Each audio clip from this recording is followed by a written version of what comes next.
2025 చివరిలో మూడో ప్రపంచ యుద్ధం మొదలవబోతుందా? జూన్ 13, 2025న ఇజ్రాయెల్ 200 ఫైటర్ జెట్లతో ఇరాన్పై అటాక్ చేసింది. అటాక్లో భాగంగా operation rising lion and launch చేసి ఇరాన్లోని కొన్ని ప్రాంతాల్లో అటాక్ చేసింది. ఈ అటాక్లో భాగంగా ఆపరేషన్ రన్లో టబ్రిజ్, అరక్, కేర్మాన్షమ్, టెహ్రైన్, నటాంజా అనే న్యూక్లియర్ సైట్స్ మీద అటాక్ చేసింది.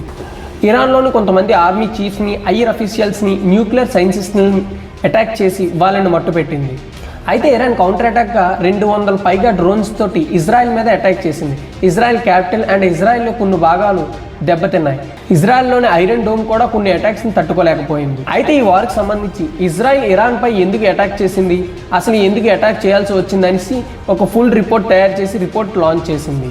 ఆ రిపోర్ట్తో పాటు ఒక వీడియోని తీసి కూడా లాంచ్ చేసింది. ఇరాన్ న్యూక్లియర్ వెపన్స్ తయారు చేస్తుందని, ఇరాన్ లాంటి రియలిస్టిక్ మైండ్ సెట్ ఉన్న కంట్రీ దగ్గర న్యూక్లియర్ వెపన్స్ ఉంటే ఏ కంట్రీస్కి ప్రమాదంగా ఉంటుందో అని చెప్పి ఒక మ్యాప్ కూడా లాంచ్ చేసింది. China, Russia, United Arab Emirates and Saudi Arabia వీళ్ళందరూ కలిపి ఇరాన్కి సాలిటరేట్ ఇచ్చారు.